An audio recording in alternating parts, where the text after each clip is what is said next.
This is the Peace, Power, and Purpose podcast, where we spread awareness for men's mental health and spread the gospel of Jesus Christ.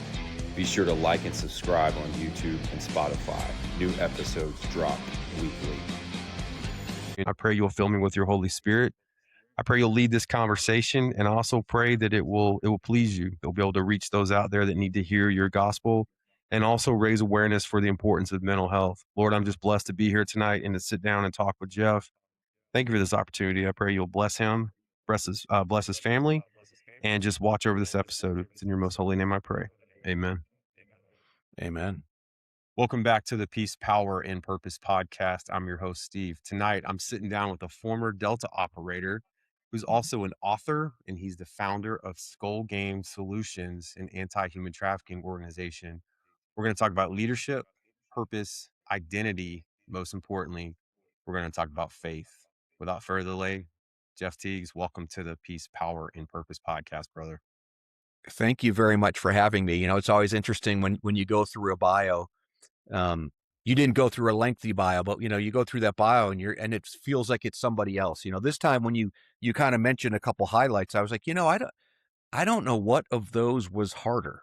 Writing a book, Delta Force, or Skull Games. I think actually creating Skull Games over the past 10 years and just the amount of friction that it took to get this going. And I think it's because we really are stepping into evil. We're stepping into darkness. And I didn't take into account how much of what I did in the military was paid for by Uncle Sam, right? Like I felt like I could go anywhere in the world with a group of guys and we could get it done. But I didn't really appreciate all those ideas were funded, So when you have to find that funding, it's a whole different, a different animal. Yeah, your old unit had a pretty big budget too, so it's a little different. Pretty big, yeah. It was. I wouldn't say it was unlimited, but it felt unlimited. I mean, the things that we were asked to do, and we insisted on having the state of the art everything from weapons to technology, and that's one of the tasks that the unit has is to ensure that the equipment we use. I mean, when you go from boots to uniforms to helmets to nods to weapons to communications, you just begin to expand out. That is the petri dish where we test everything out. And I was in the military during the era of those. What did they call those things? We were wearing multicams already, but they were those turquoise and gray ACUs. ACUs, like, yeah, ACUs. Dude, whoever signed that contract needs to be sitting in prison right now. Like, other than a cinder block mount training facility, that was the worst uniform possible, So I'm glad to see multicams and that new camouflage that we wore throughout our time find its way through all the forces. A small thing, but it ain't a small thing when you're trying to hide from somebody who's trying to kill you. No doubt. Well, before we get into Delta and how you kind of went down that path, can you kind of start us from the beginning? Where'd you grow up, Jeff? And as you were growing up, did you have a lot of family members that were military, or what kind of drew you to a career in the military? Yeah, I wish I had a better story. I grew up in the Midwest. I'm a Wisconsin boy outside Milwaukee, a little town called Pewaukee. It's now a little bit bougie. The people have since the late, when I grew up in the 70s, I left home in 1987. People have moved out there now. The lake is clean and nice. We used to have to go through the seaweed and the kelp to get to swim in. Nobody was really participating and playing. So Pewaukee is really a nice area right now. It was pretty blue collar. It was pretty rural. My dad was an electrician. My mom was a secretary. And he became electrician after working many years on the power lines. He was trimmed the trees on the power lines. So I grew up blue collar, recognized and appreciated hard work. We didn't really have a lot of people in our family that were veterans. In whoever they were, especially if they were grandparents and things from World War II, they never really talked about it. I knew a couple of my older relatives were in the Navy during World War II. But probably the only person I really knew was my Uncle Tom. He was in Vietnam, and I think there's the Vietnam era, they really didn't talk about it much. And, I can appreciate that because even now I've been retired for 10 years. I really haven't been in the thick of things for longer than that. It just seems a world away. Hmm. Um, I talk about Panama a lot, and that was in 1989, and I think I Yeah. talk about Panama because as a young Ranger, that was my first taste of combat, and that was really kind of a grounding for me, and it set the tone for everything to follow. And then when you start getting into special operations, it gets, it gets dicey about what you should or shouldn't talk about and trying to bridge that gap to leadership and what it is that we've learned. So to finish up that your first question, I really didn't have a whole lot of role models that went into the military. I think I was like any Midwestern boy. We played Army, we played guns, we played Hmm. cops and robbers, we played cowboys and Indians. We played that constantly. But as I moved towards the end of my senior year in high school, I was just looking for some adventure. I really didn't know what it was going to be.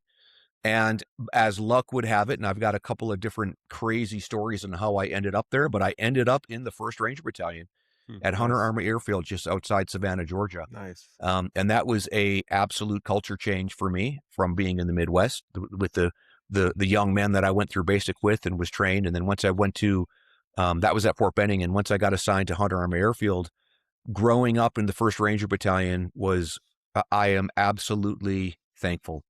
Um, I had a couple of first sergeants, but one of my longest first sergeants was Michael T. Hall. If you know anything about special operations, you know Sergeant Major Hall. He was the JSOC Sergeant Major. He was the SOCOM Sergeant Major, but he was my first sergeant in Alpha Company 175. And there were a lot of men that I looked to and tried to follow their leadership style of that quiet confidence. I wasn't the kind of guy that needed to raise my voice or yell or hoot and holler, but lead by example and just Hmm. build your team through trial and error, um, and building that confidence. So yeah, So before you joined the military and growing up, was church, was that a part of your family's tradition? Was religion a big part of your family and stuff?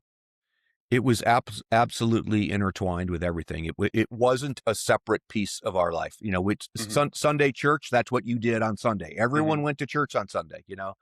I was, and it wasn't just Sunday because I went to a private school. I was raised in the Wisconsin Lutheran Synod. Okay. So all through grade school, from kindergarten until 8th grade, it was a Wisconsin Lutheran school. St. John's was the name of the school that I went to. And then from there into high school, it was Wisconsin Lutheran High School, which was another, a Lutheran high school. So all these groups came together from all across Wisconsin. So from K through 12, talking about faith, talking about God, talking about the Bible, religion. I didn't even see it as religion, right? Like it was just part of my life. It was part of Hmm. my faith. If people ask me today, are you religious? I kind of say no. I'm not religious. I'm faith driven. Hmm. I'm a follower of Yeshua. I don't really have a denomination now.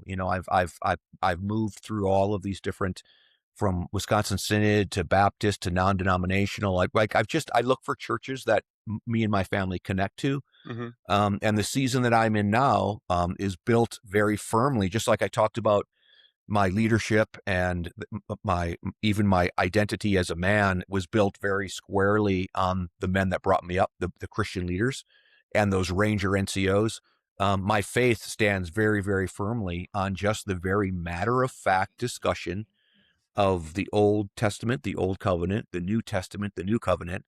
And I think I had a bit of a renaissance in my life in 2013 to 14 when I had the opportunity to live in Israel. Me and my Oh, family wow. were both we were able to take an assignment in Israel right outside Jerusalem, and it really reignited this passion because now it wasn't just stuff that I'd read about and talked about all my life. I Hmm. had the dirt in my hands. Wow. You could bend down and you could touch the water. You could dive into the Sea of Galilee. You could jump Huh. into the Jordan. You could see very specifically where David killed Goliath. The Wow. places like the Holy Sepulchre where Jesus was crucified and buried. It's a little bit convoluted because there's so much built up over it, Hmm. but you can feel it, you can smell it, you can taste it. It's just that has hypercharged my faith walk and my desire to really dig into all of the stories and the tradition um, that I was taught from an early age. and that's been my pursuit of late. And with my books, and I'm sure we'll talk more about that on how Definitely. that's not just become a vocation and a hobby and a passion, but it's really where I'm connecting with God now. Is this puzzle? It's this riddle. It's these hidden Easter eggs that He's planted throughout history and throughout the Holy Scripture for us to find and latch onto and really be edified. That's amazing. And Jeff, I want to ask you this because I like to ask guys that come on that grew up in the church. And there's a reason I asked this question. When you joined the army, I know you said you're looking for adventure earlier in the conversation. What role did faith play in? Do you feel like did you put God in that decision? Was God kind of at the focal point? Like, I want to serve my country, I want to defend America, but also I want to serve the Lord in a warrior type role, or how did that look for you? Yeah, not unfortunately not really, not any of those. Not when I came in 1987. I think when I came in, it was much more of a personal and almost selfish pursuit of who am I? Hmm. Who am I as a young man? um, testing my mettle. Do I have what it takes? As I spent my first enlistment was 5 years. As I moved through the ranks and became a team leader and a squad leader, I really began to start to study the profession more. Hmm. And even when I had a break in service, so after 5 years, I went to college in Montana State and decided to come back in. It was always looking at my profession. I wasn't really looking at it as a calling from God at all. It was just something that I was good at.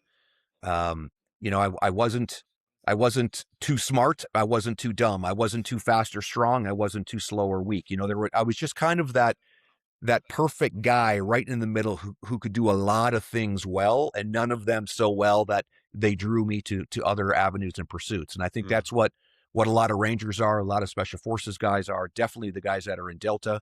If you're so good at football, you go play in the NFL, right? If you're Right. so, I was a runner. If I would have been any faster as a runner, maybe I would have tried to go to the Olympics, but I did all those things good enough to succeed and advance in special operations, but not so good where they became a distraction. They all got integrated into my life. And I think also because God and my faith was just so much part of my life, I wasn't looking for that meaning. You know what I Hmm. mean? I'm trying to come up with a clever metaphor on the spot. It's like Yeah. it's just it was like breath. Yeah. Like my faith it was just in me everywhere I went. You know, and I think that was also where I thought you were asking when we first talked about was how hard or easy was that in the military, and I found it very easy. And again, I Mm. think it's because it's just who I am. I don't try to Mhm. pretend something I'm not. These are the things I do. These are the things I don't do. These are and it's because of my faith tradition. And I've never felt peer pressure. I've Hmm. actually I've had the opposite. I felt guys like I don't go out drinking. I don't go to strip clubs. I don't do these particular things because that's not part of my faith walk. Yeah. And I honestly, I felt almost an envy from guys because I just felt so comfortable in that space and didn't have to try on those things that young men try on. Now, again, I'm no saint, right? Like Yeah. I've Yeah. I've been to strip clubs, I've gotten drunk, I've done all the stupid crap that a young man does. Right. But again, I was able to just be who I was, and I felt that was respected every step of the way, from a young ranger to a Delta lieutenant colonel. I just never felt like it ever got in the way. And in fact, I've had plenty of guys just kind of talk to me about how do you have what you have, and I want some of that. Mhm. And that's where I want to encourage young men out there is, dude, don't be pious, don't be self-righteous. Just be who you are, humble in your walk with Christ, and that in and of itself is very interesting. Um, and many men desire that. That is spot on, and the reason I ask you that question, I was raised in the church my whole life, and when I joined the Navy, I was in a phase of my life where I felt unworthy of salvation. I wouldn't say I was angry at God, but I was kinda like the guy that was like, "All right, God, I've done all this for you. I've towed the line. What do you got for me?" And I was prideful. So I said, "You know what? I'm gonna go into the Navy. I'm gonna do this career path for myself." And I never really ask him for help. And I know God kind of had a way of saying, hey, Steve, here's a taste of buds. And guess what? You're coming back this way. And now you're going to walk the hard path because you were too foolish to come to me and ask for guidance. And now I can sit here at, 46 years old and look back at my life and realize that. But at the time, I didn't see it that way. And that's why I ask guys that come on that are believers or grew up in the church, because I'm just curious. Because I've had a few guys that have come on that have said, no, yeah, I prayed about it and I wanted to serve the Lord, but I also wanted to be in special operations. And I just sit and go, why didn't I do that? Like, what was I thinking? Yeah. But like, and Yeah. I Yeah. told No. Don, I said, dude, I read the book Rogue Warrior in high school, and I wanted to be Dick Marcinko when I growed up. Yeah. It's like, Well, so it's funny though, because this comes up all the time. I was just talking with a friend, and one guy where he's moving around and he's trying to figure out where he wants to live, and I'm like, have you prayed about it? mm, You know what I mean? And he's like, well, and I'm at this, and I was like, hey, let me pray for you, and I prayed very, very specifically, and again, like I think. I don't know. I just feel blessed because I did put God on the shelf for times when again, like I was drinking and brawling and doing all the things a young ranger does, right? mhm. And I put him on the shelf, and he was always there, and he never, he'd flick me in the ear, but he didn't kick me in the balls, right? Like I never had that case where it was God was like, I'm talking to you, smack. Yeah, He would yeah, just yeah. kind of flick me. But I've got this point now where it's like, man, when I think about it and just pray very, very specifically and earnestly for him to reveal something to myself or to a friend, he does it and he's faithful. But I'm still an idiot because I forget to, I forget to. We Like all even do, this, man. We all do. I didn't pray before this. You prayed before this. I didn't think of praying before this and saying, God, wherever this goes, let this touch the heart of a young man that needs this. Again, the beauty is that faith is just intertwined in Mhm. my mind, body, and soul. But it's also something that I forget about. It's just so foolish. Well, and don't beat yourself up too much. The reason I do it, is because in the early stages of this show, there was a lot of spiritual warfare, and I would have issues, and I finally was just like, I didn't know how the guests were gonna react to it, so I finally kept quoting Joshua 1:9 in my head, and it was like, you know what, it's your show, just pray. If it upsets them, then just roll with it. And so Yeah, I want God to lead me on this, and I don't want this to be the Steve show. I want it yeah, to be, I want to share Jeff's story. I don't want to sit here and just talk about me. I'm here for the guests, and ultimately to spread the gospel, because I'm not in a pulpit. I'm not a deacon or an elder. And I also really am on this mission to raise awareness for mental health because of the stuff that I went through, just yeah. because I was too prideful to get help. So the prayer part, for me, it's a way to calm me down, because Jeff, you're a cool guy. You're easy to talk to. And you're the first senior officer I've had on the show. And it's taken everything in me. And I call you sir every time Oh, I say that would something. But that would I be know, weird. well, and You you're know. Delta, so I figured you'd be cool. But like, it's one of these things where, um, I don't know. I knew going into this you were a believer, so I was a little bit more relaxed. And I knew I could pray and it wouldn't be awkward. But I'll be honest, man, I've had some interesting folks on the show, and they're not Christians, and that's fine. I'm open to whoever, but it makes me a little uncomfortable. Like, man, I don't know how they're Mm, gonna take this. So I've had to really pray about that, and just drive into it and say, hey man, you gotta disciple folks that don't know him too. You can't just talk to people that know Jesus. That's not why we're here. So yeah. Well, a buddy of mine has a term that he calls good men and women pre-believers. hmm, And I like that idea where, yeah. we kind of want to have the black sheep and the white sheep. You know what I mean? Like, Yeah. we want to have this hard, Yeah. do you claim Jesus Christ Yeah. as your savior? It's like, look, Yeah. dude, it's way more complicated than It that. It's is. way more sophisticated than that. Yeah. Like there's a whole lot of mystery out there that we don't understand, and some of my best friends live like followers of Yeshua and aren't. You know what I Mm. mean? And quite honestly, it's some of the best men I know, the most righteous, caring men I know, are not believers. They aren't doing it motivated by a faith tradition. And I'm in the martial arts world, so some of them are motivated by Bushido. Some of them are motivated by honor. Some of them are motivated by what what traditionally has been the role of a man and a father and a husband. But the other thing I would say is, over time, I've seen many of those men come to Jesus, because it's like, this is you're living like you follow Jesus. Like, why don't you just reach out and talk to him? That's awesome. Yeah, that's awesome. So I'll just mention something real quick where, not a lot of guys, not a lot of Delta guys write books, right? And I wrote a book, and I went into it eyes wide open, recognizing that this isn't what we do. We don't write books, and I really worked hard to not have it be, a tell-all or war stories. I actually just re-edited it, and it's going to come out again in November on nice. Veterans Day. Oh, awesome. So, because for a number of different reasons, but I just went through the whole thing again. It's like, dude, there is nothing in there about that's OPSEC. There's nothing in there that I feel bad about. But there's still a bit of an attitude that I'm a shitbag because I wrote a book, and on the book it says Delta Force operator, which I got approval for, et cetera, et cetera. That's not my point. My point is, I understand where guys are coming from, and we have to safeguard that space. We cannot become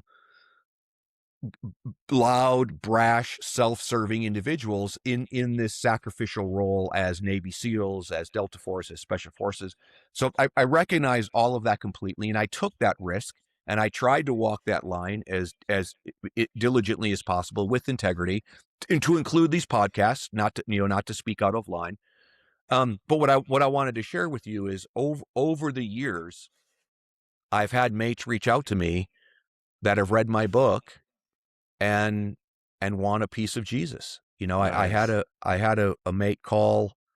It was probably a year and a half ago now, and I think it was 1 o'clock in the morning, and I don't usually have my phone on or even look at it, and I saw that it was him, and he was one of these guys that we know was struggling, right? And I thought, oh no, this is going to be that call. He's either saying goodbye, or he needs me to talk him off the ledge. He's got a, you know what I mean? He's got a pistol in his hand, and he's decided to end it. And I picked up the phone, and he said, "Hey,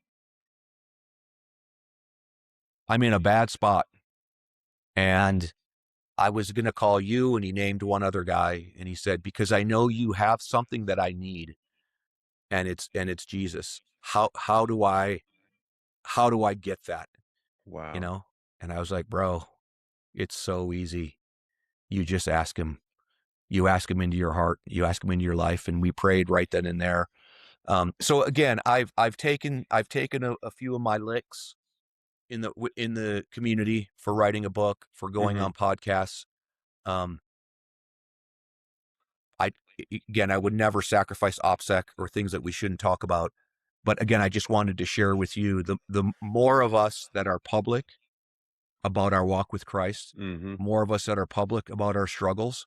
I'm going through a tough phase right now. And it happens around every 4th of July, and it happens around every Christmas.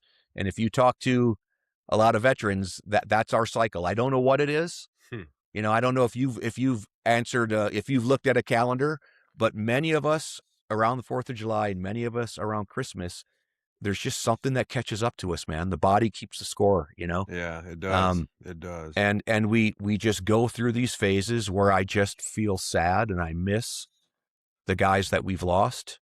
And I felt this way, and I've been talking with some buddies. We call it operator therapy, right? I'm going to meet some guys in August, and we're going to do some work together. And just to be around your mates is a healing. But this is another one of those things. I was talking to a guy the other day and kind of sharing this with him, and he's going through the same thing. He's just in those doldrums. And then he said, "Have you prayed about it?" No, I was just going through it by myself. Yeah. Have you read the book Beautiful Outlaw by John Eldridge? You ever heard of that book? I don't think I've read that one. His book, Wild at Heart and The Way of the Wild Heart, were absolutely earth-shattering for me. I Yeah. brought my sons up in those spaces. Awesome. Yeah. I do not think he began to lose me with a couple of his older books. I don't Okay. think I stuck around any longer for Beautiful Outlaw. Well, But the reason I'd be interested. Tell me about it. the reason I bring that up, because I grew up in the Church of Christ, and I have no qualms against the Church of Christ. It was a very solid, scripture based, foundation growing up. But I never had a relationship with Jesus. Even though I was baptized at 13, I was afraid of God because I felt like I couldn't hold the standard. I was black and white, like you mentioned the sheep analogy earlier, all or nothing. Like I got to do everything right or I'm going to hell. So I feared hell my whole young adult life into my 20s and 30s. So when I read this book, he had a really good way of basically just putting Jesus in this lens of talk to him whenever you want to. You don't have to be in church. You don't have to be in a closet where no one can see you. Put him in everything. So when I started going through my last divorce, I would pray before I would meet my son's mom, just to almost like tonight before Yeah. we went on. I would just try to put him in it, and I'll be I'll be driving down the road, and I'll just be talking to God, and somebody will cut me off. I'm like, I'm sorry, Lord. Like I just talk to him like you and I are talking right now. And I'm not Yes. saying that's like the absolute only way to do it, but it what it did for me was it took off that stigma of I have to be on my knees in a room by myself where no one can see me. I can just talk to him like we're old buddies, and I Yeah. still do it in a respectful way, but it made me put Jesus in a role where now I feel like I have an actual relationship with him.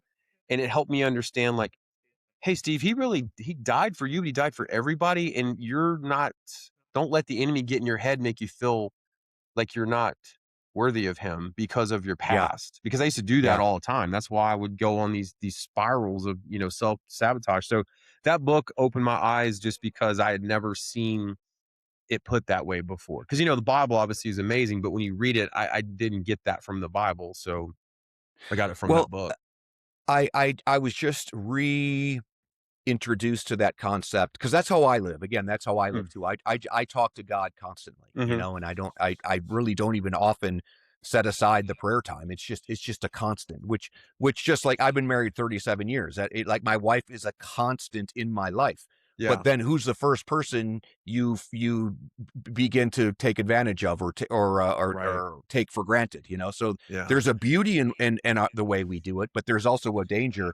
John Mark Comer, I think I can't remember what it is. It's something like the eliminating hurry or something like that. The Oh, problem okay. with Yeah. Kindle is I never know what the books are called, but Yeah. Yeah. he talks about specifically where it's like, hey, why is everyone in such a hurry? And Mm-hmm. when you are in traffic or you're in a line, like take that time to talk to God. So that's something that I've been doing now is like because I hate traffic, man. I do I'd too. rather drive way out of my way and stay moving for 3 hours than sit in traffic for Yeah. one, Yeah. Me too. but I've taken his advice and like I now take that time if I'm waiting for coffee, if I'm waiting at the post office, if I'm stuck in traffic, I take that time to just talk. So maybe that's another way to integrate Yeah. That's good. That's good. this style. I want to bring something up real quick with you, and it it's what I've been working on with these books. And one of the things that really landed with me over time was that God's description of him as a father. Mm-hmm. And like you get that in the Bible. Like Oh, yeah. but in the denominations we grew up in, like again, I have nothing against Wisconsin Lutheran Synod. It was an incredible base. I love that church.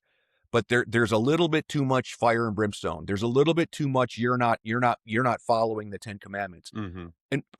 And our God is a just God, but he's our father. Yeah. And I began to wrestle with these things when I had kids where I realized there is nothing, I have two boys, there is nothing my sons could do that I would not love them. Yeah. Nothing. If my sons, came out as homosexuals, I would love them. Mm-hmm. I would love them. I would welcome their partner into my life. I wouldn't mince words. This isn't right. This isn't the way God designed the world. If my sons were womanizers or whatever it is they did, I would continue to love them. And you know what I wouldn't do? I wouldn't punish them forever. I think this concept of hell is a preposterous concept that people need to get right, because it's very simple. Are you telling me that as a father, whatever your child does, and he doesn't do it right, you are going to torture him forever in a fiery pit of hell? No way. That doesn't make any sense. We have just law theory, right? Even in combat, somebody doesn't slap you in the face and you kill them and their family. You know what I mean? There's this idea of hell that we need to rethink. And when what's his name? He wrote Love Wins. He got absolutely castigated, called a heathen, where he was basically proposing this idea of, we need to really rethink hell. Because if you think God is a punishing God, Rob Bell, if you think God is a punishing God who's going to throw you in a lake of fire and torture you for eternity because you were too stupid to turn to him in the 70 years that he gave you on earth, that's a preposterous concept. Okay? And I don't know if this is, people are hearing this and thinking that this is heretical. No, you need to think about this from a father's point of view. What could your child do? My child could be a serial murderer, and I wouldn't throw him in a lake of fire for eternity. So what is hell? Hell is a conscious choice by somebody, by that individual, to be removed from God. That is what he is describing as an endless lake of fire. You choose hell. God does not banish you to hell. And the 10 commandments are not the litmus test that if you follow these 10 commandments and say some silly prayer about Jesus, that's your way in, right? That's how religiosity is. That's why you grew up afraid of God. Yeah. This is what I'm trying to talk to people. God is your father. He loves you. You should not be afraid of him. And these rules, these 10 commandments that he writes, and this is what started this journey for me a few years back, was the Hebrew word for commandments. It should be 10 words. It should be the 10 words or the 10 utterances of God. It should be commandments. The fact that we are translating that as commandments is already putting us off on the wrong foot, right? Yeah. So let me play a little game with you. I know this is what you were expecting, but I got it. This God's driving me into this. I got lots of questions for you now. and I'm writing about it. Okay. Yeah. So if you had to list 10 things for your children, all right, 10 guidelines for your children's lives, would you write down the 10 commandments? No. No. And again, I'm going to be so brash on a podcast to say, a guidance for a child's life, the 10 commandments are terrible. They're stupid. Okay. You don't have to tell your child, don't murder. You don't have to tell your child, don't steal, don't have any idols. And then we have to explain it. Well, what do you mean by coveting? What do you mean by lying? What do you mean by taking God's name in vain? I spent 12 years with educated people trying to explain to me what thou shalt have no other idols, or thou shalt not take the name of the Lord's name in vain, what that means to me in 2026. I'm sorry, if you're translating something that was written 6,000 years ago to be applicable to today, we're missing something. Yeah. So the 10 commandments are not the guidelines that God wants for us. He's explaining to us, that's the owner's manual. Anytime you do these things, your car's going to overheat and you run the risk of ruining the engine. I'm not mad about it. Are you a jiu-jitsu guy at all? Do you do jiu-jitsu? A lot of friends do it. I don't, but a lot of friends do. But I was just talking about a guy like this with jiu-jitsu. I teach you how to do jiu-jitsu. I tell you what to do in jiu-jitsu. I tell you what not to do in jiu-jitsu. If you make a mistake and you tap to an armbar, I'm not mad at you. I'm just telling you, if you do this, you're going to have trouble. The 10 commandments are a blueprint manual. It's a user's manual. So the thought experiment that I've been on for a couple of years that I'm writing about is, if those are the 10 words, if God has 10 words for us, if you had just 3 words, let's just do 3. If you had 3 words that you were going to engrave on a plaque and hang on your child's wall for them to live by, what would those words be? Be loving, kind, and gentle. Love, kind, gentle. I'm sorry.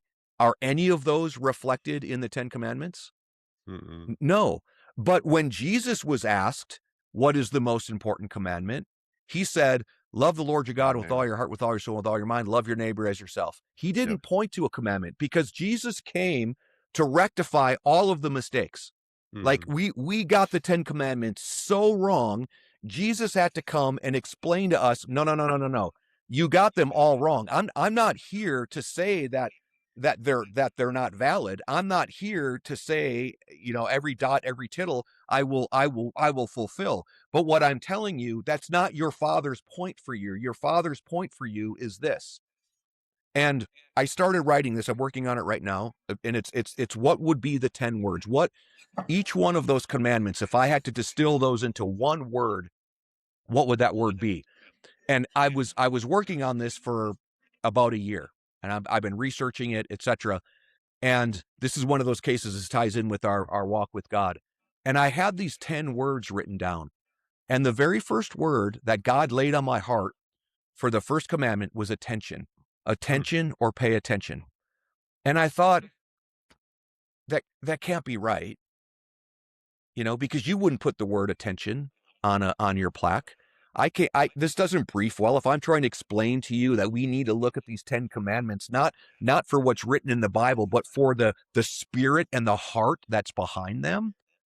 And I had the word attention for years. And finally, like we were saying, I finally prayed to God and said, what am I missing? I know you laid these 10 words on my heart, and I know they're right, but something is wrong. And he said to me, knucklehead, why do you think they're in English? These words are in my tongue. They are in the celestial language of Hebrew. So I then went through the process of what is attention in Hebrew, or this idea of thou shalt have no other gods before me. And it was Shema. Shema means listen, pay attention, and prepare to act. And that is the first setting. That is the first utterance that God shares on Sinai is stop what you're doing, listen, pay attention, and prepare to act. And as I was writing these out, I'm like, okay, God needed to put these on tablets because we were so screwed up. We couldn't understand it. When did they first come about? And it pointed me to Eden. So my next book is called The Dragon in the Garden. It'll come out in Easter. So it kept pointing me to Eden. It kept pointing me to the Sermon on the Mount. It kept pointing me to Revelation and the end times, where all of this is going to be revealed to us. So I ended up having to break it into a couple of different books. So now The Dragon in the Desert, that's going to be about what we're talking about now, the 10 Commandments. Okay. And The Dragon in the Garden is about these 10 words, these 10 utterances that happened in between what is written in the Bible. So when God says, let there be light, I'm not saying he audibly said Shema, but let there be light means pay attention. I'm about to act, and it's important. So even in creation, the first piece is Shema. One of the most famous Hebrew prayers is Shema, O Israel. Hear, listen, prepare to act, Israel. So there's all of these things. If we stop looking at this superficial space, if we start to really go after the heart of God that he showed us through the life of Jesus, there is so much to see. It's absolutely invigorating, if you can't tell. It's absolutely exciting. It's absolutely a pursuit. It breaks my heart to think that there are young men and women out there that are afraid of God. Yeah. That would break my heart if I met a little kid who was afraid of me. Yeah. I want you to come and sit on my lap and talk to me and tell me about yourself and tell me what I can do to help you. And I want to walk alongside of you. But I will tell you, if all you do is eat candy, you're going to have a stomachache. You know what I Mhm. mean? Like Yeah, I'm not yeah, mad yeah, about yeah. it. Yeah, I'm not mad about it. you're gonna You know, regret that, it. Yeah. yeah, Yeah. it's kind of like, that was one of those things that Comer wrote about in his book too, where it's like, it's more like gravity. The 10 Commandments and what is discussed in the Old Testament is more like gravity. Like Hmm. gravity exists, man. You throw something up, it falls. You jump off of a building, you fall. God's not mad at you. He didn't No. create gravity so you couldn't fly. He created Yeah. gravity because it's what holds the universe together. So the result of sin is more like gravity Hmm. than it is you suck, you made a mistake, you're being damned. No. It's you jumped off a 2-story building and you broke your leg because there's this thing called gravity. And Yeah. God has tried to explain to us, this is how I created the world. You have sex outside of marriage. I'm not mad, but I'm telling you, it doesn't lead to good things. It will harm No. you and it will harm that woman. If you're a liar, I'm not mad, but I'm telling you, it will harm you and it will harm the people around you. You Hmm. know, I if you're gotta greedy and gossipy, it's going to harm you, you know? So I'll pause there. I'll get off No, my no, no. soapbox. I I got hope it I didn't got some feel like a soapbox. I not at hope it all. felt like some interesting things are being brought out that I think we need to move towards as Western Christianity. We got to stop slapping everyone over the face with the stone 10 commandments. And then the flip side is we've got to stop giving them this this peachy feely God loves you and nothing is wrong. No, stuff Right. is wrong, Yeah, stuff is you wrong. know? I think it's a good perspective because it, especially to those folks that don't know God or are afraid of God, it shows them that God is loving no matter what. And I try to really drive that point home here on the show. So I want to pick your brain, Jeff, because Yeah. I am the type of individual, because I was raised in a very legalistic church.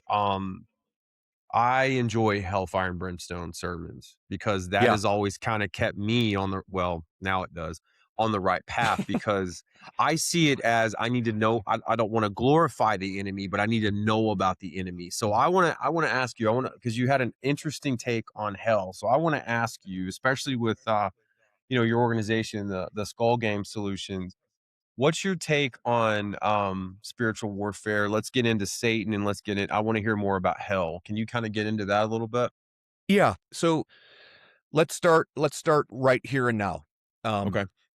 Eternity has already begun.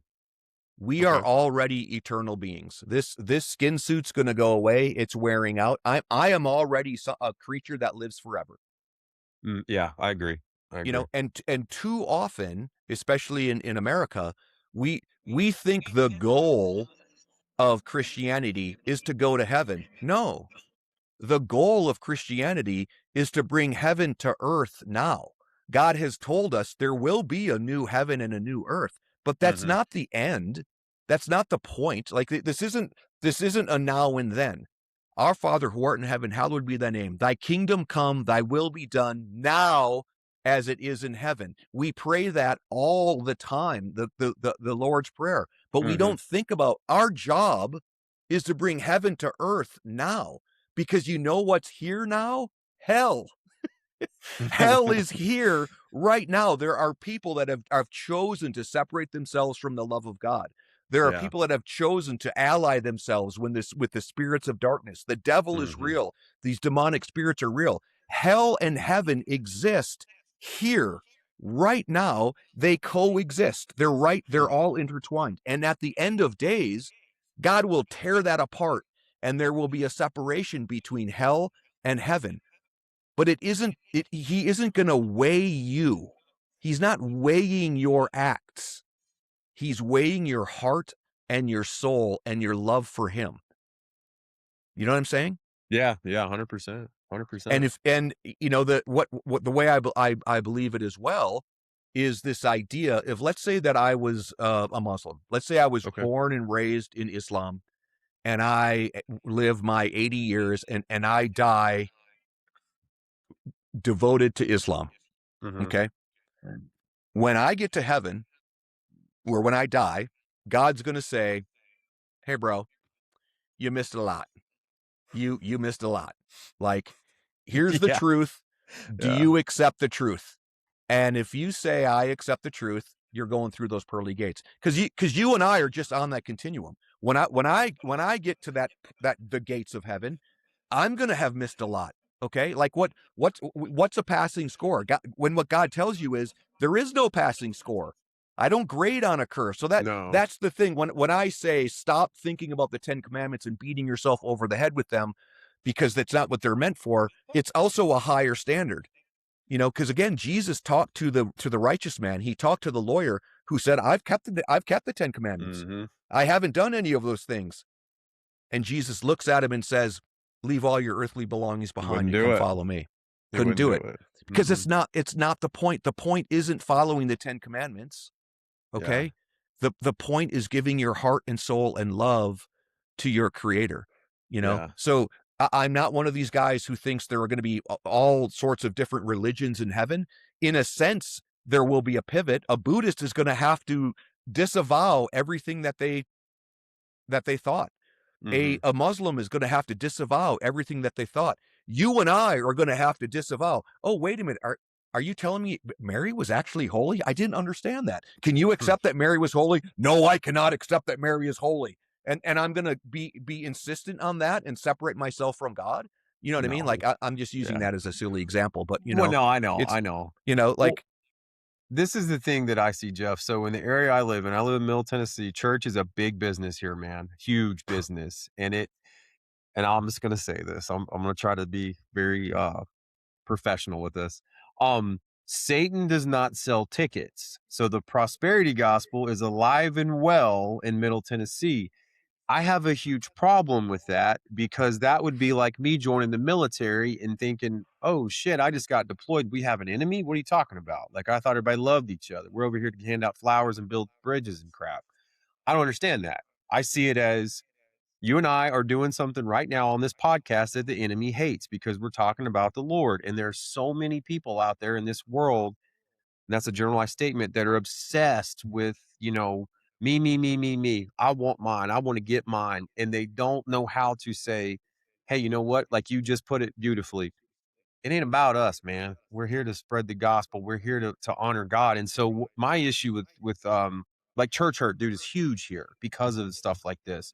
And I'm just curious because I am very open about spiritual warfare and the enemy, because I think people need to understand at the end of the day, you don't just hit cruise control in life and do what you want to do.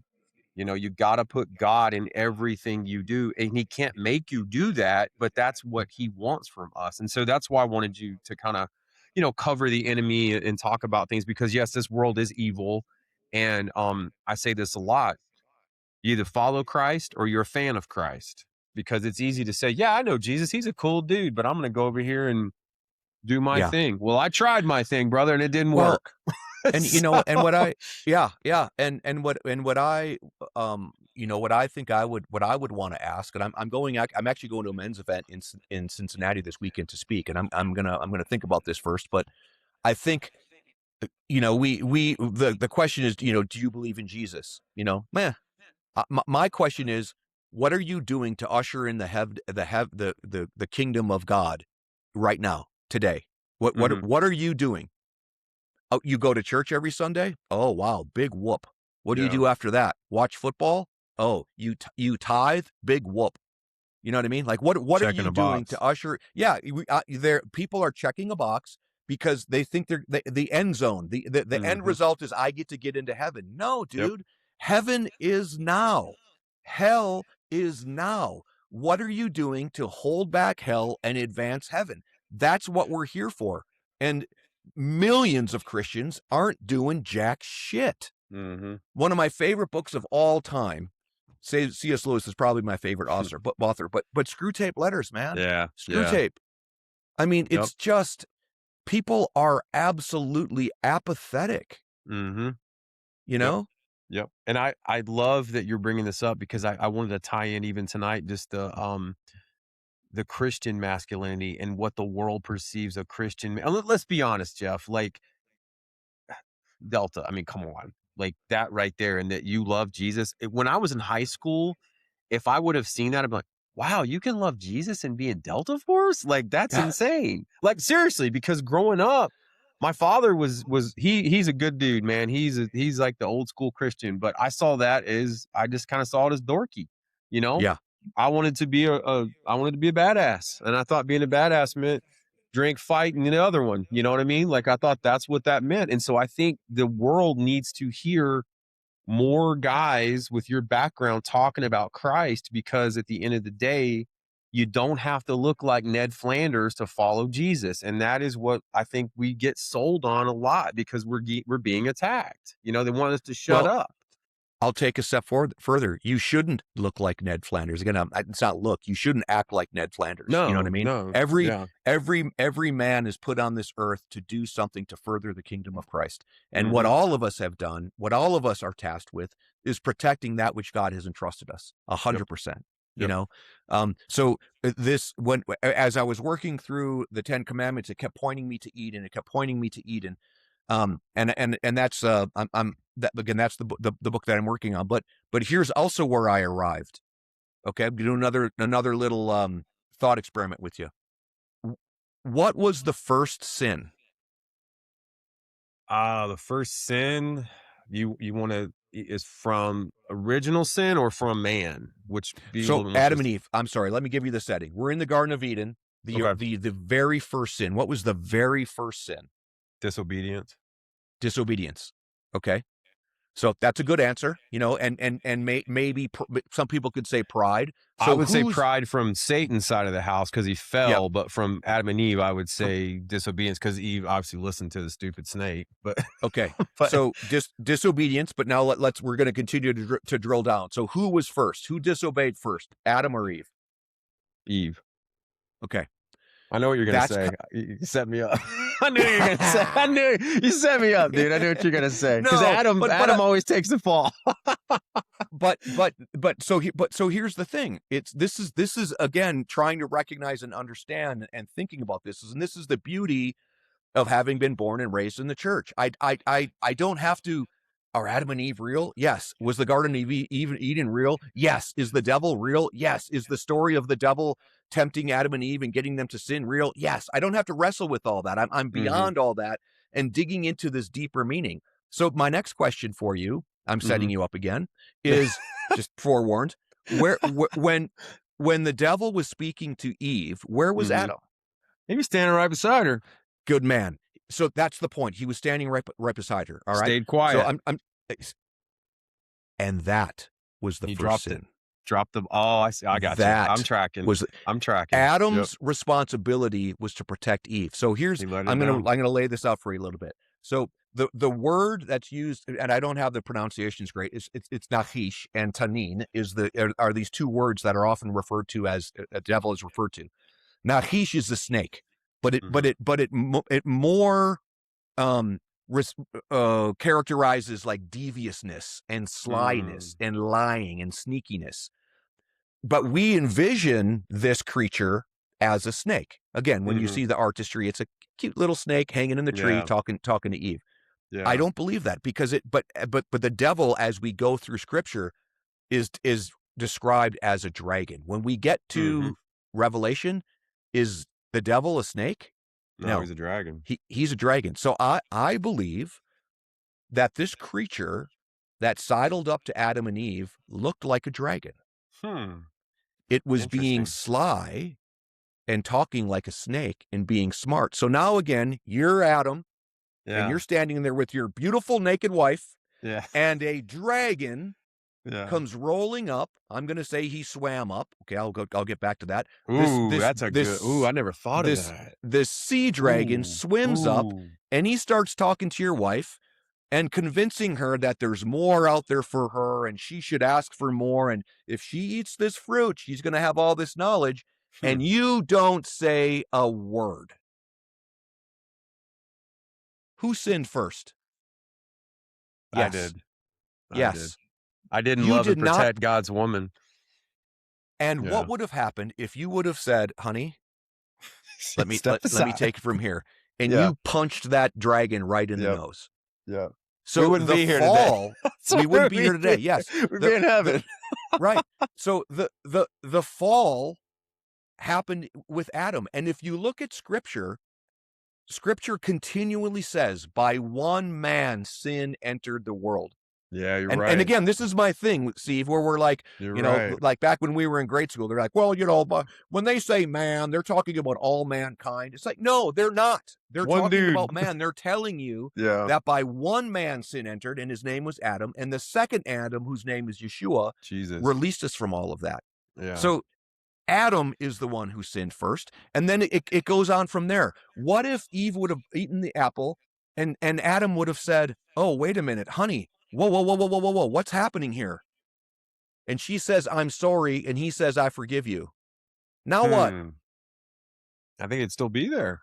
If God allowed it, if God allowed it. I think we'd still be in Eden. You know, Jeff, I got to ask you this real quick. One man. more. Let me finish. Okay. So then God is looking for Adam and Eve. He's looking to walk with them and talk with them. Okay? Yeah. Was there a point where he was prepared to forgive them for that choice? And they were afraid, Steve, and they hid from him. So now here we are talking. I'm talking to you as a grown man. I'm talking to all these men and women that are listening. They're afraid of God. Yeah. He wants to walk with you. He wants to talk with you. He wants to forgive whatever it is that you've done. Yeah. I'll pause there for your question. And Adam, before I ask the question, and Adam throws her under the bus. That woman you gave me made me Adam on top of it. He throws her under the bus.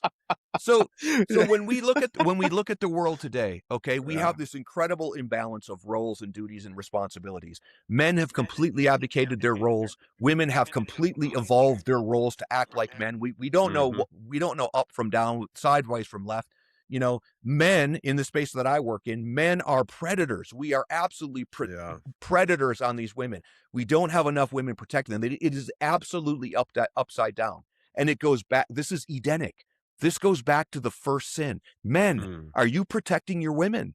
Yeah. The answer is no, we aren't. This is the first sin repeated over and over and over. And the serpent, the dragon, is still talking to our women and saying, you know, you deserve more. Yeah, you deserve more. No doubt, man. Amen to that. Yeah. Well, here's my question, and I'm going to ask you because you've got a very strong knowledge base. I always thought of this question. So, God put Adam in charge of the animals. He could talk to them. And correct me if I get this wrong, but from what I understand, in the beginning stages of the Garden of Eden, there were no predators, there were no carnivores. All the animals, Adam named them all. So this is a question I've always thought. Now, the way you've interpreted Satan in the garden has really got my mind going. I've never heard it put this way, and I'm thinking it reminds me of Leviathan from Job. But this is a question I've always pondered. If I'm Adam and I'm in the garden, God is my best friend. We were boys, and then He made me Eve because He wanted me to procreate and populate the earth. But if I'm in charge of all these animals and I'm hanging out with lions and all these cool animals, and there's this creature that shows up and starts tempting my wife, why wouldn't I just go, hey, wait a minute, God, which animal is this? Like, who is this dude? Like, why didn't he go to God? Because at that point, he's not afraid of him, right? So why wouldn't I just say, wait a second, time out. Hey, God, who's this guy? That I never understood that. I mean, I never understood that. That is, again, as much as I've been studying and deliberating on this, that's another failure. That's another failure. Again, if this is where we started, why don't we just go to God when we're confused? Why don't we go to God when we're lonely and sad and looking for answers? Again, it's all right there in Eden. Yeah.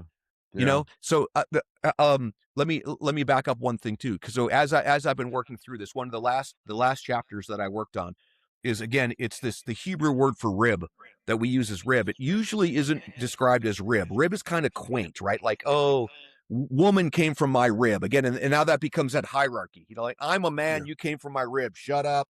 You know what I mean? Like, no. You know, like, again, this is make me a sandwich. This is the way this kind of crap has crept into the way we see the universe and the world. Yeah. But that word rib really means the entire half of the side of it. Oftentimes it's the most important side. When it's talking about the tabernacle or the temple, that same word is referring to the front, the most important side. So again, what I think happened, and again, when I say I think, I've been studying all this. I'm not the one, I didn't come up with this on my own, right? But when God created Adam, Eve was there. Hmm. Eve and Adam were one. And there's something that I can't explain. There's something that I can't describe in a Trinity, right? God is Father, Son, and Holy Spirit. There is something about a Trinity I don't understand. That'll be one of my questions when I get to heaven. So God looks at Adam and he says, something ain't right. I'm missing something. The magic Trinity. I need the Trinity. Hmm. I need to tear Adam in half. Huh. And now I have Adam and I have Eve, I have man, I have woman, and I have me. That is the Trinity. That is the holy sacramental creation that God made. So Eve didn't come from our rib. She was absolutely torn in half and faced us as a compliment. Okay, I have another question.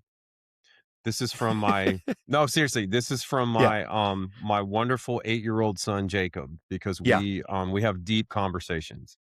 He's asked this question, and he asked me this a while ago, but I'm going to ask you this question. God knows everything.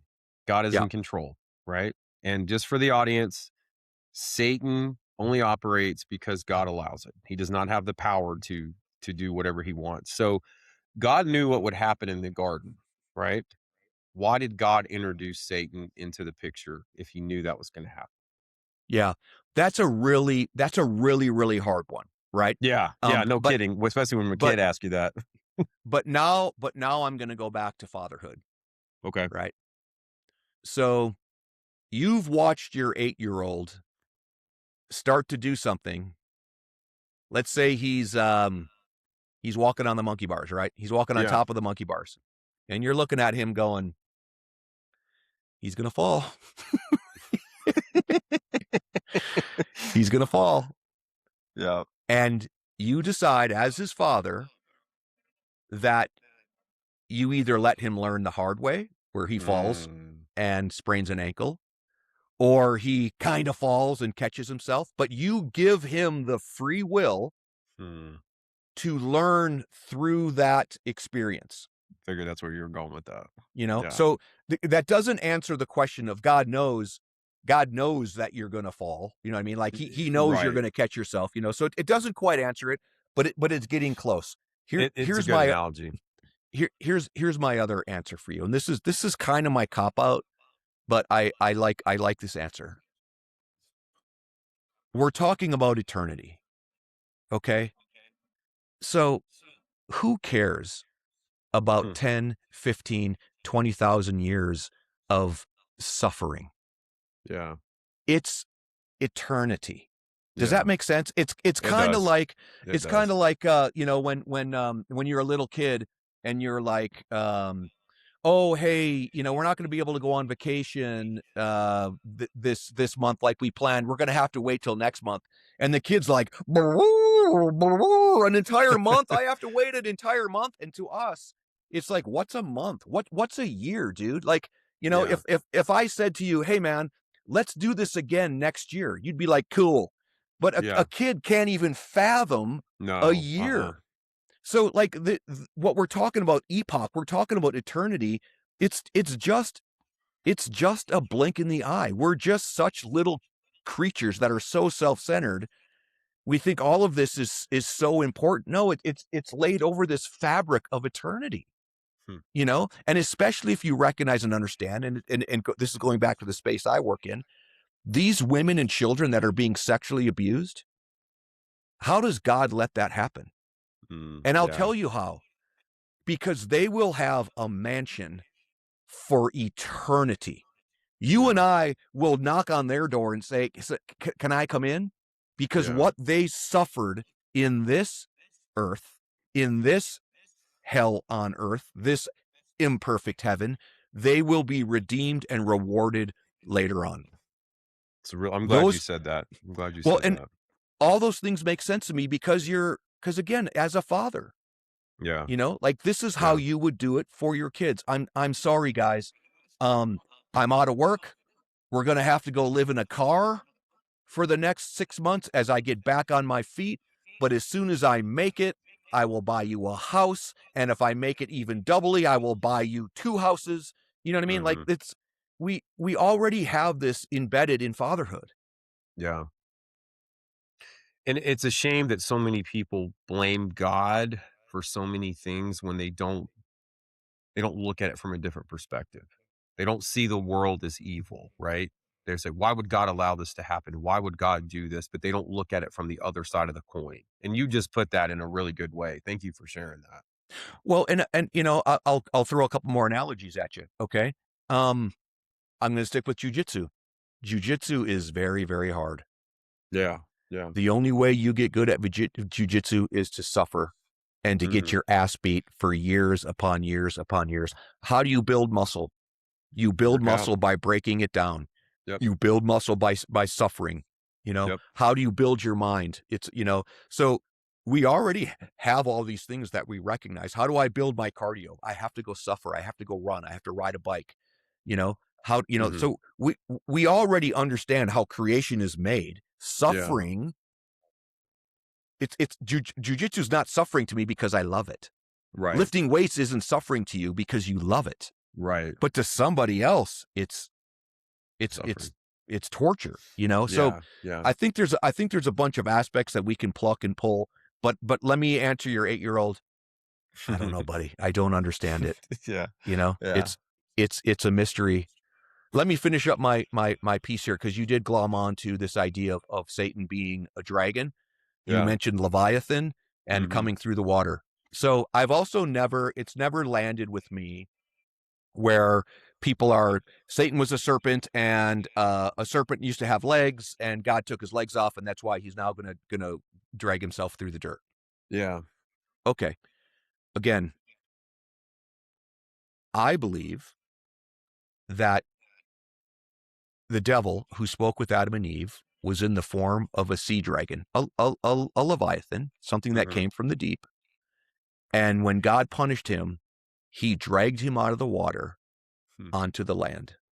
Wow. And here's one of the reasons why I believe this is true. What do atheists believe? How did man come about? Oh, dude. We crawled out of the water Yeah. and we came Wow. onto the land. So to Man. me, this is that incredible Wow. deception and game that the devil has played with us. He's convinced Wow. us that our story is his story. Man. That's like the little Darwin thing you see on the cars. Exactly. Dude, Exactly. that's incredible. That's an incredible way to put that. Wow. So I don't know if any of this is true. You know what I mean? And there are people that have studied this and talked about this before me, but this is the kind of discussion that I love as a believer, because Yeah. because so much is being revealed to us, even if it's just more of a myth. Again, if I go to heaven and God tells me, "Oh, no, there wasn't an Adam and an Eve. That was a story that I used to teach you a lesson." You know what I mean? Oh, Yeah. okay. No, you really did evolve over millennia from a single cell amoeba. It's like, oh, okay, I didn't understand that. You know what I mean? But none of those things are really the point. The point is, what are we learning from this story, and how are we Mhm. applying it, and how is it teaching us about today? Again, the things that you and I have arrived at. Men, are you struggling for an identity? Your job is to protect and steward whatever God gave you. I don't care Yeah. what it is. Yeah. Jeff, I got another question. So I love this. This is fun. So with what you just explained, Satan basically being cast to the ground was a dragon and he came out of the sea. So my mind just went to Revelation when it describes the beast coming out of the sea. And that fits it to a T right there, man. And I've Here, never heard anybody put it that way. so here's where God is leading me. Okay, I started with the 10 words, which is going to be Hmm. the dragon in the desert. That's Mount Yeah. Sinai and Moses and all of this stuff. Yeah. It pointed me to Eden, the dragon in the garden. I've got that. I'm going through the final edits with an editor on that now. What will come next is the dragon on the mountain, the Sermon on the Mount, because we know, I mean, everybody has studied how Jesus turned upside down the 10 Commandments in the Old Testament and tore it apart and said, "No, this is what we're talking about." Yeah. And God has also shown me a glimmer, like you just did. It's also in Revelation. Yeah. Everything that we're talking about is going to come to conclusion at the end. That one's not clear to me yet. I haven't spent the time studying it. That's probably a year and a half to 2 years away, but I will reconvene with you because I am convinced exactly what you're saying. The dragon will come from the sea and he will be thrown into the pit. Yep.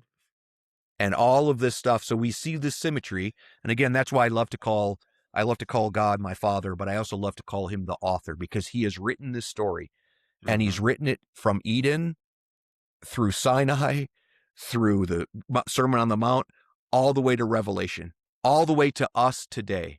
And we're just repeating the idiocy and we're reaching out, and he's already showed us, man. Yeah, it's right there. It's right there.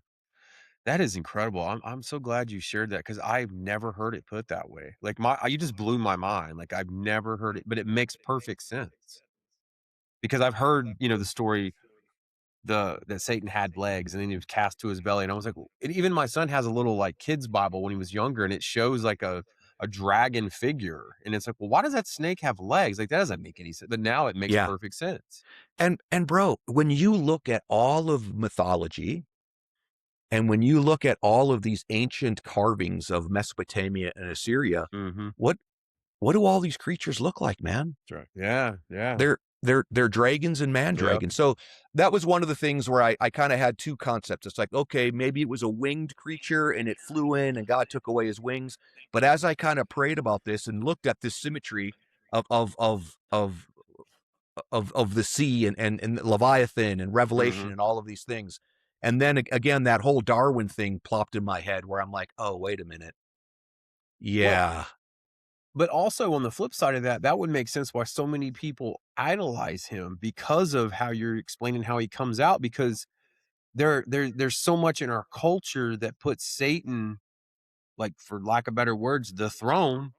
And it makes sense because if people really believe that's how we were created, there you go, right there. He just sold the lie and they bought it lock, stock, and barrel. I mean, that is wild, man. You need a church, dude. You need a pulpit and start preaching.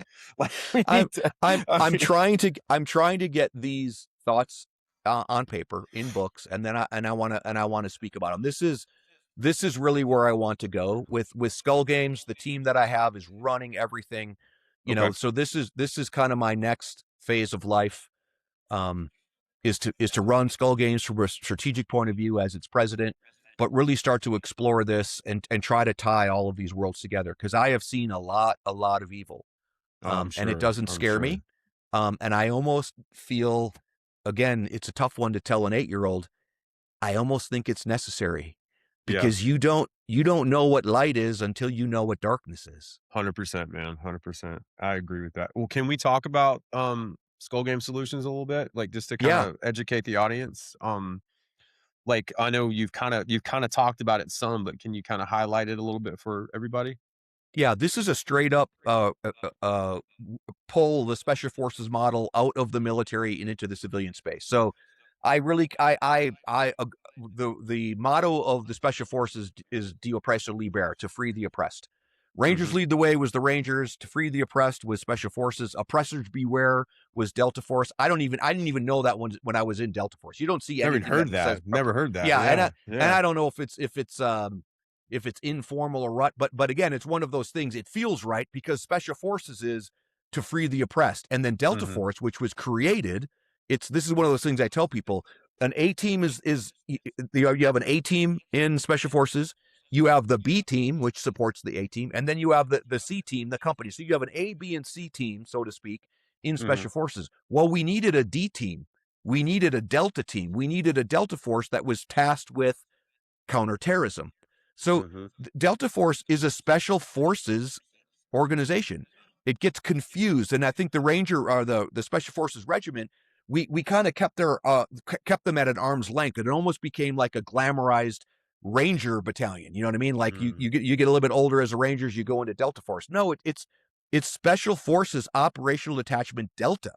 That's what it is. So when I say I'm a proud Green Beret, those mottos really seeped into my skin. To free the oppressed, man.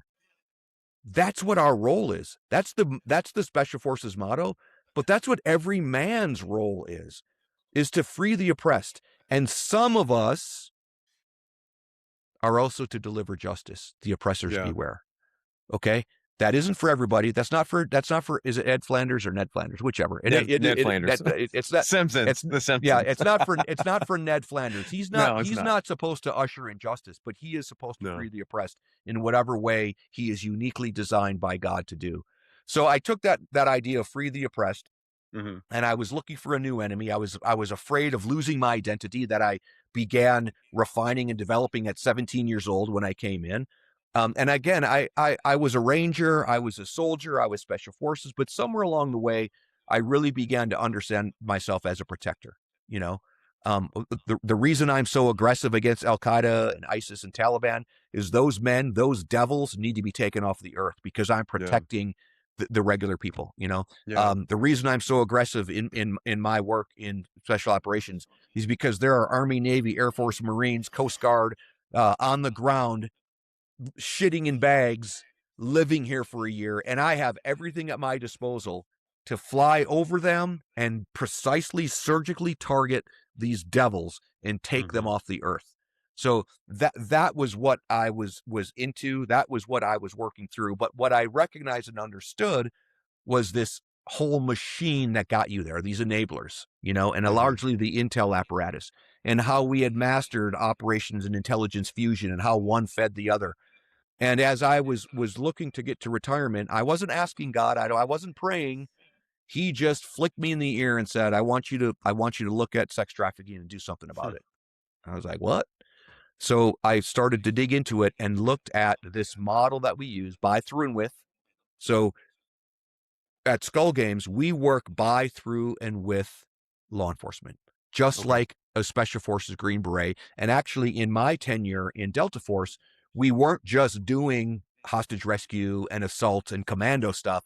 We were force multipliers. We got scattered around Afghanistan. We got scattered around Iraq. We got scattered around the world to empower our host nation partners. You know, it was much more of a Special Forces mission for much of the time that I was there. So my team, instead of a host nation partner being an Iraqi or an Afghan or pick a country, they are local law enforcement. Right. And we do the intelligence work, the analytical work on open source intelligence. So everything that we dig into is on the open internet. Because this crime has to be accessible, if a man wants to purchase a woman for sex, he can't be farting around in the deep and dark web and going through all these mysterious channels to do it. He has to be able to go to a website, order her up, and have her delivered like a pizza. So because of this, the ease of this commerce, there's a space that we can interdict it very, very easily. And we try to teach law enforcement how to do that. We do the intel work for them. We work all over the country. All you got to do is ask us in. The funding comes later. Oftentimes, that's really the gap that we have. And that's where, again, I'm absolutely blue in the face with the American church to fund and support counter trafficking. You know, I think God is calling us. If you ask God where his heart is, and it's the orphans and the widows, is all through the Bible. But you know who I think the orphans and the widows are today? It's these women that are being molested and exploited and abused. That's the modern day orphan and widow. We still have orphans and widows. If you feel called to support genuinely orphans and widows, I'm not going to ride your ass. But if you're doing nothing, okay, or if you're just doing superficial crap, then help us get these women and children out of sexual exploitation, because it is an absolute economy. It is millions upon millions of dollars that are being made by men, protectors, purchasing from other men, protectors, women and children for their self-pleasure.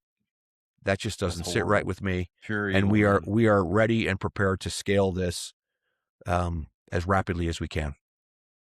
Well, and I'd love to help in any way I could, because I know my son's mom retired law enforcement, and that's a big, I mean, it's big everywhere, let's be honest, but Nashville area is really seen a growth in that, unfortunately, in the last several years. And Nashville's a bigger city now, but and I correct me if I'm wrong, but I heard the Super Bowl is one of the biggest times of year for those type of activities. I Yeah, don't know no, if that's wrong. Is it really? So yeah, That's what she told me. That's what she told me. Well, So. this is one of those myths that it just doesn't stand the test. It just doesn't stand true. So I understand the sentiment behind it, but it really has grown a life of its own. So here's I'll give you a couple of examples. So when I first looked into this space, I almost thought it was a superfluous question because it's like, okay, where are they the other 364 days? So let's just pretend that the Super Bowl is a spike for sex trafficking. Yeah. Okay. Do you think they're being trafficked for one day? No. Like women are introduced and sold while the Super Bowl is happening? No, they exist the rest of the year. So why are we hyper focused on this one day, which is even harder of a time to drill down and catch them? You know what I mean? But even that's a myth. And here's one of the ways I know very specifically, because you're going to have other people perhaps in comments. I never look at comments, but you're going to have people in these comments be like, no, he's wrong. No, I I'm do. not. I read them. Yeah, you know, I read and somebody explained to me how I'm wrong, because we have access to software and we have ways to measure escort ads. There is no bump in escort ads during the Super Bowl. None. Okay. Absolutely. There is no bump. There are a couple of bumps where escort ads rise. I'm not even going to tell you when those happen. But when the Super Bowl happens, there is no rise in escort ads in that region. Okay. None. So the commercial sexual exploitation space, there is no identifiable rise. What has led to this myth is it is true that traffickers and pimps will talk to each other when someplace is hot. You know, if there is a football game or there's a game where men are gathered together, who might be getting horny and have disposable dollars, well, oftentimes pimps and traffickers will flock there. So there is a certain truth to that, but it's really it's really kind of that can happen anywhere, right? That can happen at a farmer's market. That can happen at you know, the last one I was at a hotel, and it was like, I think these guys were selling heavy machinery or something. It was some conference to sell heavy machinery, you know, and on the forums, it's like, hey man, there's 300 dudes in here, horny as shit, selling John Deere. Come on down. You know what I mean? So there is a communication, but people have taken that lower level communication and made it way, way higher. Okay. So what has happened is they pour money into doing operations during the Super Bowl, and you have results. I was just talking about that with my team, because the World Cup is happening, and they say the same thing about the World Cup, and they just did this raid in Kansas City during the World Cup, and they're like, see what happened? Look at all this trafficking that was happening during the World Cup. No, bro, that was happening yesterday, and it's going to happen again tomorrow. You just put some time and money into doing an operation, you know? Well, so it is a myth out of whole cloth. I wish it would kind of be tempered. It's something you can monitor. It's something you can see. And even our model, I would much prefer to attack the problem around the Super Bowl than the day of the Super Bowl, you know, because the pimps and traffickers are going to be on their game. You know, even in Nashville, I'd rather work, what's the town? Where's the 160th guys? What's that? Fort Campbell, Clarksville. Yeah, Clarksville. I'd rather work in Clarksville than Nashville. Yeah. And because that's kind of how we do it. We usually work in kind of a suburban area, because the pimps in Nashville are tight, man. You'd be busy. They all know each other. They're afraid of the cops. But when they head out to, was it Waynesville? I forgot already. Clarksville. Yeah. Is there a Waynes? Is there a Wayne? There's a Waynesville near Nashville. There's a Waynesboro, but it's further away. Yeah. Yeah. We just did an operation in Waynesboro. I believe that. Yeah, we just supported an op there. So like I'd rather pull the trafficker out of his comfort zone in Nashville to a place that he's not as familiar. And then also it's where they let their hair down. They make mistakes. Because they're not competing against all the other traffickers in town. But a big favor you could do is just introduce us to, if your wife has any contacts, ex-wife. We'll tell people who we are and what we do in ex-wife. Oh, yeah, I'm not married. Okay. But it's a long story. This is how it works for us is if somebody hears about who we are and what we do, they call a cop who has a heart for this.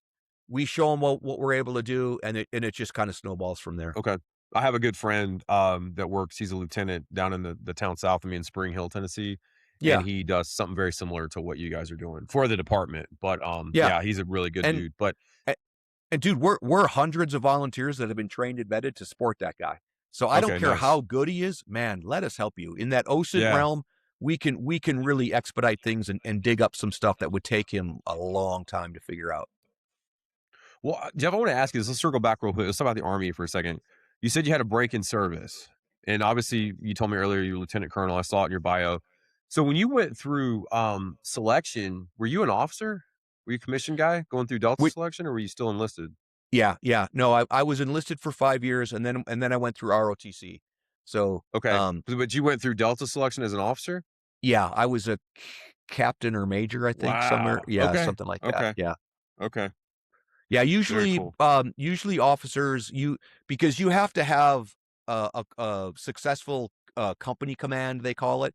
So it's Hmm. either an ODA team in special forces Yeah. or an actual company that you have to have a successful command before Okay. you're eligible to try out for Delta. So most guys get there as senior captains, maybe young majors. That's so you've got all your wiggles out, you've got all your Hmm. mistakes out. So by the time you get there, you're Yeah. prepared to lead and start running with the guys. Yeah, that's cool. No, I just wanted to clarify that because that's what I assumed just because I was putting the timeline together. But yeah, I was just getting confirmation on that. Yeah, and I know like it's got to be interesting for you like getting on shows and talking, especially with your background, because obviously the green side of the house is a little bit more tight lipped than the blue side of the house. And I'm in a space now as a podcast host where there's so much drama, man. Like there's so much chest pounding and guys trying to one up. And so it's refreshing to sit down and talk to you and just to you pour into me with your wisdom about the Bible. I mean, you have blown my mind tonight, man. Like it is it is awesome. Like I love it. It's really, really I, incredible. this is what I want to talk about more. I could go on and on and on. Again, my first book is, I don't know how many chapters, 33 chapters each, kind of with one of these ideas. I definitely want to close with one of those. And that's been my pursuit. And I Yeah. think men need this, like dudes, if you're reading Lord of the Rings, or you're reading these, like, dude, the Bible is Lord of the Rings, man. Like Yeah. there are Yeah. there are dragons and there are giants and there are monsters and there are knights and there are warriors and there are pussies and there are damsels in distress. Like Yep.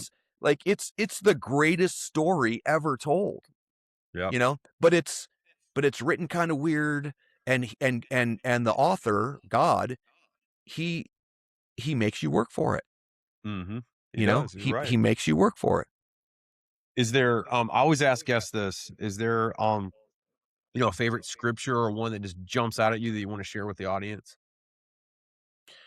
I love Isaiah 40:31 on the wings of eagles. I love that one for my boys. That somehow I got attached to my sons. Proverbs 27:17, as iron sharpens iron. Oh yeah. The other one, I think it's Psalm 160 that I've that so these have kind of become my little tags when I finish books. Hmm. Is it Psalm 160? I can look it up real quick, but it's praise be the Lord my God, who has prepared my fingers for battle and my hands for Hmm. war. You know, Awesome. so Yeah. I like for me, that's literal. God Hmm. prepared my hands and fingers for battle and war. These hands and these fingers have seen battle. They have seen war. They have taken lives. They have they have done biblical things. But I wish more men would understand and recognize this is also a metaphor, right? Like, Yeah. prepare me for war, prepare me for the battle ahead. And the hardest battles I've ever fought were not against Al Qaeda or ISIS. It was about being kind and gracious and gentle with my wife. It was being accepting of ideas and people that turn me off. You know what I mean? Like, it is. I'd rather go to war half the time and fight with Hmm. these hands than have to shut my damn mouth Yeah. and just sit there It's in so peace. hard, man. It's so hard, dude. It's so hard. Well, here's another one, because Yeah. you're fun to talk to. When I was a kid, I was blown away by the fact that Jesus allowed himself to be whipped and scourged, a crown of thorns put on his head, and then hung on a cross. Yeah. As a kid, that impressed me. As a man, that doesn't impress me. And here's why. Bro, if someone said to me, Jeff, here's what needs to happen. You're going to have one really, really bad night. You're going to get whipped within an inch of your life. They're going to beat you to a pulp, and then they're going to nail you to a cross, and you're going to die a painful, slow death. But every person in the universe is going to be saved by that sacrifice. Would you do it? Of course I would. Yeah. Of course I would. And I could do it. I can withstand a whipping, and you can nail me to a cross. But Steve, you know what I couldn't do? Can't say I wouldn't be able to stand there quietly as people accused me of shit that I didn't do. That's what impresses, especially as if I'm a superhero.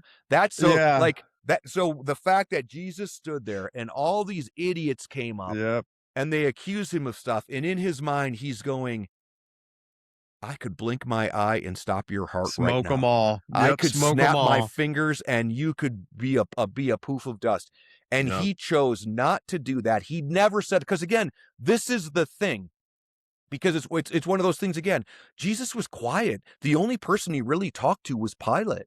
Otherwise, he just stood there in silence. I mean, he had a couple of great things that he said, to Herod and to the high priest, but by and large, he was biting his tongue, bro.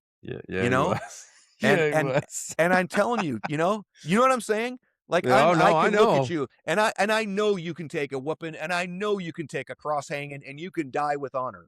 But my mouth the whole time. I'd be mouthing the whole time. I'd be calling in air support. Get them 10,000 angels here now. Just one of them. I'm just Let me get one. Let me see Michael. Bring Michael down here for a minute. Hit this guy right there. Yeah, no, I really had to. Still working on it, but I've really had to, as I've gotten, evolved. I've had to really work on my mouth because I got a big mouth, man. It's hard for me. I'm very witty, and I'm very like, you want to insult me, I'll bring it right back. And I'll be honest with you, Jeff, you mentioned earlier about the human trafficking stuff and getting the comments. I'm going to tell you right now, the one thing that pisses people off more than anything on a podcast, talking about Jesus Christ. They come at me, and I let them go, man. They come at me so hard, and they defend Satan like no other. And I don't get it, dude. I'm just like, as a wise woman I had on my show named Heather Hoover said, just pray for him, because there's nothing you can say that's going to convince them to think otherwise. And that's why I couldn't be quiet on the cross. I'm like, look at this guy. Well, and let me get off this. Again, I believe they will face their Creator. Yeah, they will. Yeah, they will be humbled. And they'll make a choice right then and there. Every knee shall bow. Yeah. And God will forgive them. So before we close, I think we're getting, I want to share one more thing. This is from my book. So it's Jesus on the cross, right? We were talking about that. And one of the things that I've been studying, I haven't spent a lot of time on it, is what Jesus said on the cross. I've got a couple of different ideas.